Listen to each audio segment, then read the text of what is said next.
Hi everybody and welcome to this Thursday's Hangout. My name is Elaine Marsden. The sun is shining here in Suffolk and I hope it is shining where my guest is from, which I'll introduce you to Ravi Peal Shankar now. Ravi is actually living in Frinton, which is the neighbouring county, not too far from London. And he's got an office in Clacton, and we met many years ago at an event, and I think I remember Ravi was telling me about the secret. So this secret keeps popping up all over the place, but we're not here to talk about that today. I want to tell you a little bit about Ravi.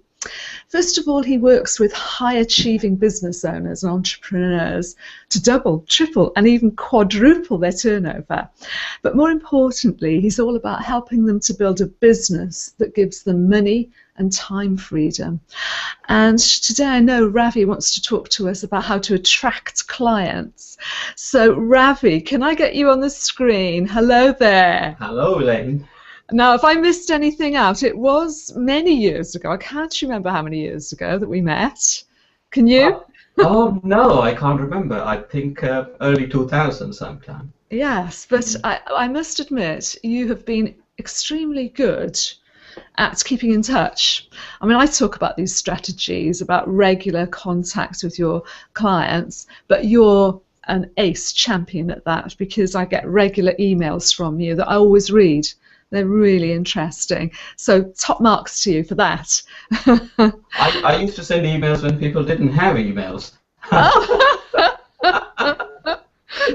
How did you manage that? I don't know. You know, only few people had emails and they checked their emails. So Yes, yeah. So I know we're not here to talk about new strategies, but is there anything else that you do to keep in touch? Webinars, blogging. Yes. I run seminars, I go networking, so yes. Absolutely. So now we're here today to dive into looking at some strategies that would be useful for people listening in, so that they can find out what it is, what's the secret to attracting clients, not chasing after them, but just attracting them, like being a magnet. It is, well, it's not a secret. First thing to understand is that we are responsible for our results. So if you have clients that don't like you, hate, they don't pay you well, they don't pay you at all, they change the rules, they say jump, you jump, you got to agree that, well, you brought it about. Yes. Even now science is starting to prove that, you know, what we imagine, what we create, is just us. You know, what we think, we create. Yes. If you want, if we have time, I can take you through a couple of quantum physics examples. Do you want me to? Oh, okay then. That'll be a first on a Hangout. As long as you can explain it in layman's terms. So yes, please do. I'm not a scientist, so I study whatever it is in layman's terms. Let's start with the first experiment. This is late 1800s when they discovered subatom. Right. Yeah. So you, me, the table, the chair, everything else is made of subatom. Yeah? So the scientists decided to study subatom, and imagine a vacuum jar. They had one subatom in there. Right. You can't see the subatom, so you can only know it was there by the trail it leaves. So imagine a dark room with a little red light. Yes. The interesting discovery was that when they were not looking at it, it wasn't there. Right. When they started, right, let's study that, it turns up. Right. So I can see you're getting confused there. So what does it actually tell you? If you or the table are made of this subatom, and it only turns up when we are thinking of about a subatom, what does it tell you? We manifest it. Yeah. The next, when I say this, a lot of questions people ask. Yes. So why don't I think of £1 million in my bank account, and where is it? Yeah. So the answer is we don't know how to think correctly to manifest this. Right. If we have one single pure thought, Yes. the chances are we are going to manifest it. But you and I are not superhuman. We have 70,000 thoughts a day. So it's very difficult to imagine. You know, if somebody watching us, looking into our brain, pick one single thought, it's almost impossible for us. So that is experiment number one. Right. Right. Okay. Yes. Number two is they decided to split an atom and fire it in two directions. Right. 7 miles apart. So it's say 14 miles between these atoms. And they changed the properties of one. Right. And the other atom 14 miles away instantly changed to reflect it. So it's no time lag. Wow. Yeah, and the only reason they did 14 miles was they didn't have facilities to fire it further up, further than 14 miles. But we understand it now. It doesn't matter. The distance doesn't matter. You could be in a different galaxy, and same thing will happen. So it just basically say we are just one. Right. Although things look separate to us, we are all one. Right. So how, I guess the thing is, how are we going to kind of stop all those crazy thoughts, all the jumble of thoughts, and focus on the one thought that is important to us in our business? Now you're getting into territories beyond this. Say, for example, being mindful. So now I'm talking to you. I'm only talking to you. I'm not thinking of anything else. Yeah. If I'm washing dishes, that's all I'm doing. I'm not thinking of my emails, my appointments. These are simple practices. Yeah. Okay. I think we're slightly going away from attracting clients. The last experiment is even bizarre. Imagine a subatom as a golf ball. Right. Yeah. And probably you could see this. So imagine you're firing a golf ball through a sheet like this. There's a hole there, and the golf ball goes through that. And it comes at the other end. So nothing surprising there.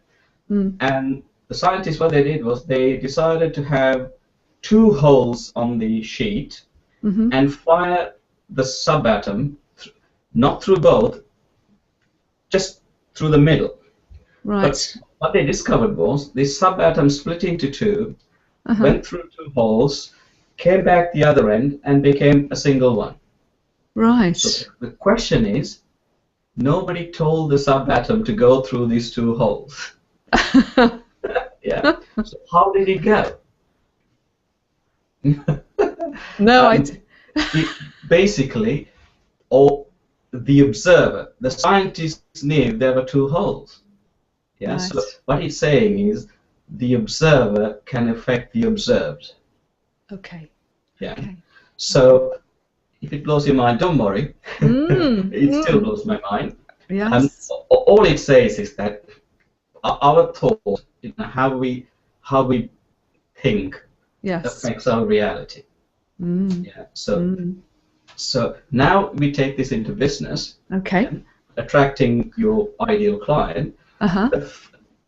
You see a lot of marketers and businesses talk about attracting clients, but what they talk about is one half of that. Yes, they have valid systems for getting clients, but what I'm going to talk about is the other half. Okay.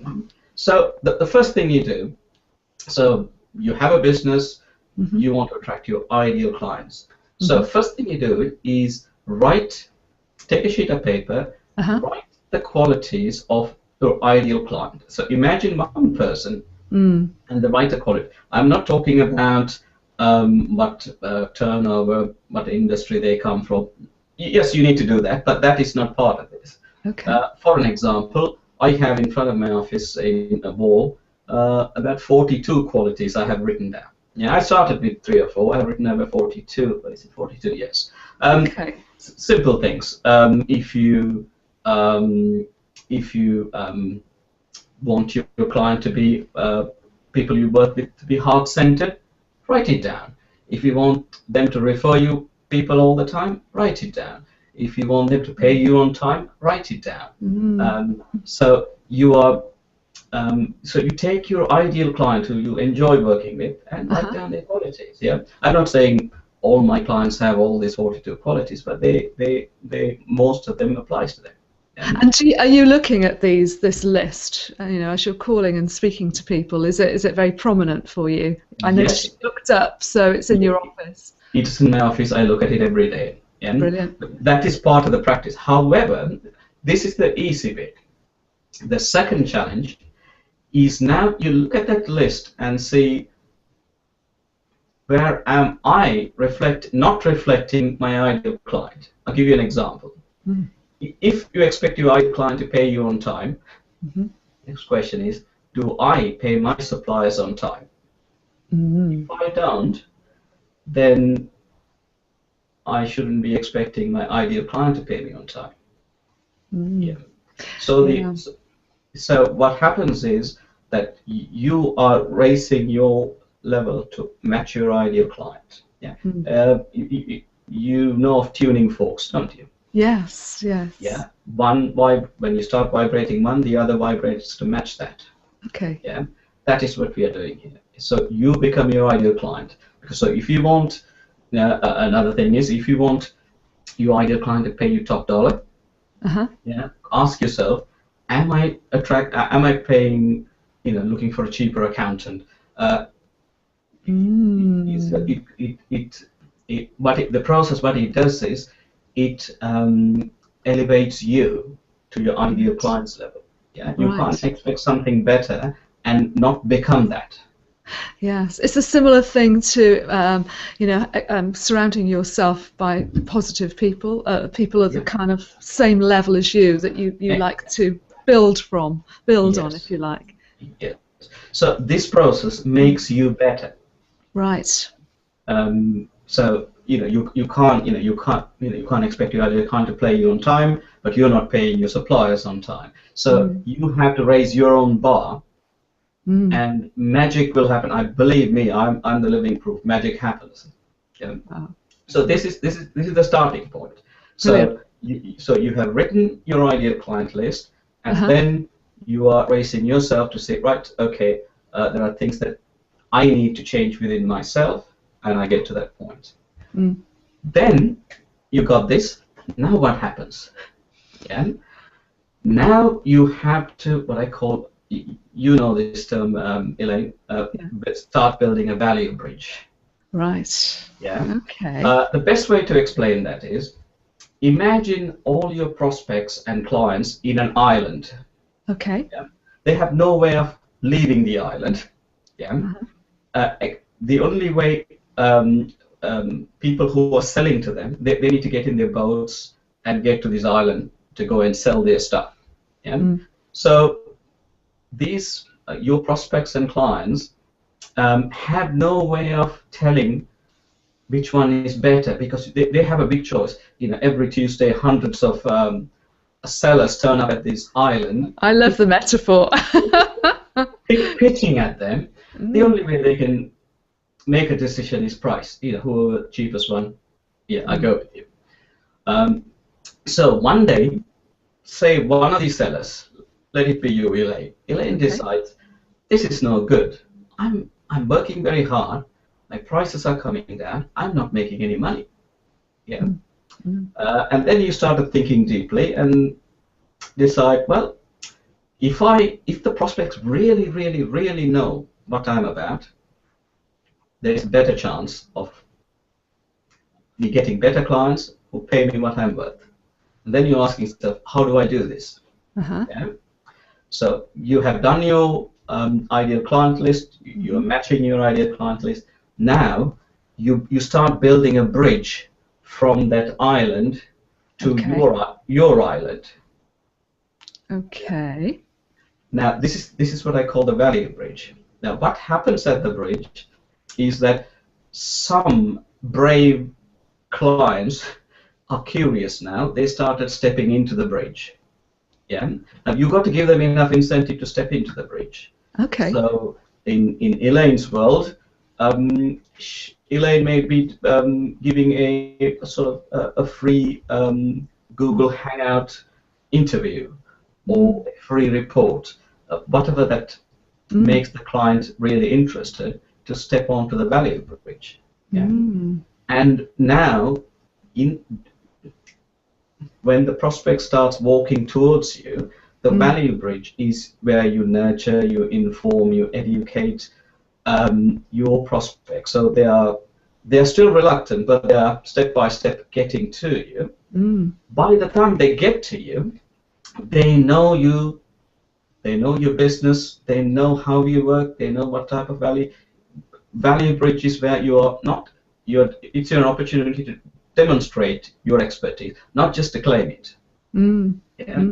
So by the time they get to the end, they know everything to do with Elaine, and they know you are the absolute expert in, say, in this case, Google Hangouts, anything to do with Google, and now it's just a matter of just doing a deal with you. That's it. Price doesn't come into this very much anymore. Yeah. That is a really great idea, and also there's no one else on that bridge other than the prospect and you. Exactly. So this is, in a nutshell, where you attract your ideal clients. How you're not good, and it's okay for people to leave halfway through. They realize, well, I'm not the match for Elaine. That's fine for them to leave. But the people who end up at the other end, they love working with you, and you love working with them. Yeah. So go on, Elaine. Questions? Well, no, I was just going to say, I guess you've just got to, like you say, nurture and develop.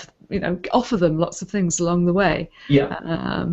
What kind of things do you do when you're building your bridge? Right. Okay. Mine is I run seminars. Webinars.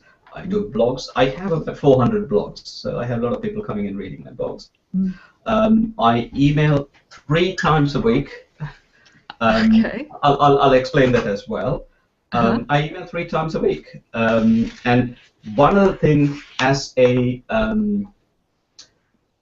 supplier of service, your prospects are very knowledgeable these days. They have all the information they need. However, they're still lost in terms of, I have all this information, who do I choose? They tend to go towards whoever leads them. So you become a leader. So as a leader, I chose to email 3 times a week. A lot of people cringe. Oh, I hate upsetting my prospect. They're not going to read my emails, and they may unsubscribe from my email list. Yes, people did unsubscribe, and I'm glad they did, because they're not the right people on my bridge. Brilliant. And the people on my list actually give me lots of feedback, including yourself, give me huge amounts of feedback, and I know a lot of people don't read all my emails all the time, but most of the time they read it. And the amount of referrals, amount of clients I get is unbelievable. I mean, I don't have to do anything. This alone brings me huge amounts of clients. That's brilliant. I know that I didn't realise it was 3 times a week, because when your emails come in, I'm really delighted to receive them. And the way they're written, they're not overpowering with lots of words. The layout is clear, it's easy. It's all words. It's not, you don't very often use visuals, but there's something about the choice of words and the layout that appeals to me. I learned this from a scriptwriter. Okay. A scriptwriter. In an hour, I don't know the guy's name. He just taught me within an hour in London how to write scripts which holds people's attention. I don't think I'm doing justice to his skill. I just picked up about 10% of it, and some of them are write like you would normally speak, keep it to 3-4 words each line. Don't write paragraphs, just write lines. So even on a PDA or on a mobile phone, you can easily scroll and read them, because you're not reading paragraphs, you're reading one line at a time. And I also I don't focus on too big a topics. I just bring it down to literally one issue, that only one little micro issue I talk about. So again, I had to learn. I'm not a natural writer, so I had to. Well, they're very good, and I know that you're going to talk about that at the end of the Hangout to encourage people to sign up, but we'll come on to that later. So are there, I mean, what do you do to strengthen your bridge? Are you changing the structure of your bridge at any time, or is it pretty much solid as it is? Yes and no. It is you get better at it as you make mistakes, you learn, you get better at it. But this is good by some of my clients. At some point, my clients actually outgrow their client base. Oh. Yeah, because they've been serving this for years, and my client has gotten so better. Now they are looking for a different client base, so they build a different bridge. Okay. To attract that, they build a different bridge. So that is what happens. But in terms of value, there's no limit to what you can give to the people on your value bridge. You get them involved, you can do surveys, you can do emails, you can send offers, but continually demonstrate, you give testimonials, continually keep giving them, continually demonstrate your expertise. Don't keep claiming it. I'm good at this. Just show them how good you are. And do you give, a lot of people suggest that you give as much away as you can rather than holding anything back, because just demonstrating your expertise in that way is enough, and you don't have to worry that you're giving all your secrets away, if you like. Because people still know that they want to come back to you. Yes. If you think about it, every bit of information that we ever need is there in books and videos and DVDs. Yeah. Why isn't everybody using them? Because as human beings, when you get a certain amount of knowledge, you need more. You need more. You keep going like that, but you actually need help from somebody to actually make it happen. Yeah, I can sit and read all about Google Hangouts. That doesn't make me an expert. It's like reading about swimming. I can teach. I can talk to somebody about swimming, but if you push me in a pool, I may not be able to swim. So it is like that. Yes. So go on. Have a mindset of abundance, so you will attract people with the same mindset. Because if you try to hold on to things, there is that you'll attract people that kind of people. So be abundant. And do you use any techniques like meditation to focus your mind on the things that you want? I meditate to focus on nothing. Okay. I start with about 3 minutes because if you meditate, you will know how difficult it is to hold your attention on nothing. But now, after years of practice, I do about 30 minutes. Okay. 30 minutes, and earlier I do it better. That is before checking emails, before the world wakes up. Yes. I'm better. Otherwise, thought wanders. Yeah. Yes. Okay. And that's, I'm guessing, a great way to start your day. We're coming up. I don't know if there's anything else you want to share, but we're coming up to the time where I am going to ask you to share with me your favourite phrase or saying, and to tell me why it's so important to you. So, what would you say that is, Ravi? I don't know whether you heard of a lady called Elene. I mean, I had some books of her, and she says, expect your every need to be met. Expect an answer to your problem, and expect abundance in every level. So I also think, personally, I think this is one of the secrets of manifesting things. Also, this is also a different way of looking at faith. Say you set a goal, or you set an intention, you expect that to manifest in some way. So take your next step. Say, for an example, you travel the world, Elaine. Say you want to go to a holiday in British Virgin Island. Yes. Say you don't have any money. That's your goal, and so your expectation is this is going to happen. So I need to do something towards it. You start buying suitcases, getting your hair done, buying your summer clothes, whatever it is. These are the steps you take towards. This is what the expectancy is. So when applying that to the business, you expect, after doing some work, expect your ideal clients to turn up. And believe me, they will turn up. Well, this is a really interesting thing because, I've set up this Google Hangouts business and people are lining up to do these Hangouts with me. So the intention is there, and it's quite interesting opportunities that are, unfolding. It's Yes. very exciting. Yes, it will happen. If you're much clearer on who you want to attract, and you match up to that and expect it to happen, it will happen. Now, that lady was Eileen Kennedy, did you say? Caddy, C-A-D-D-Y. C-A-D-D-Y. Yeah. Oh, okay, that's good. And have you read any of her books, or is it quite... Yes, I mean, I have about 2,000 books, so I'm sure it's there somewhere. Yeah, my attic is full of books, and wife is not very happy with all of it. So, taking up so much room. But these days it's better with Kindle and stuff like that. So, yes, I'm not sure I can do the Kindle. I still like holding books and turning the pages over, being rough with them. You know. But there we are. So, and now, Ravi, I know you want to tell people about how they can sign up for, receiving your blog notifications. So do you want to tell us more about that now? Yes. They can go into www.resultsbusinesscoach.com, and you can't miss it. There are signing up opportunities everywhere. Pop-ups come up, and on the right-hand bar there are opportunities to sign up. When you sign up, you start getting 3 emails a week. They're quick reads. You know that, Elaine. Within a minute or so, you can finish reading them. My intention is to get your thinking right.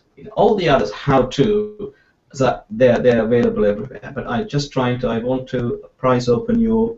The idea is getting in your head and shining the torch, so you can figure out what's right for you. So I do it in different ways. So please sign up. Excellent. Well, I would say it's really worth doing that. I really look forward to yours. And I didn't realise there were 3 times a week, so I'm going to look out for the days now. I guess Monday, Wednesdays, and Fridays. Is that right? Okay. And of course, if anyone's based in Suffolk, Essex is not a million miles away. I'm sure they could meet you and take part in some of your seminars that you also hold. Ravi, I really want to say a big thank you. Quantum physics, eh?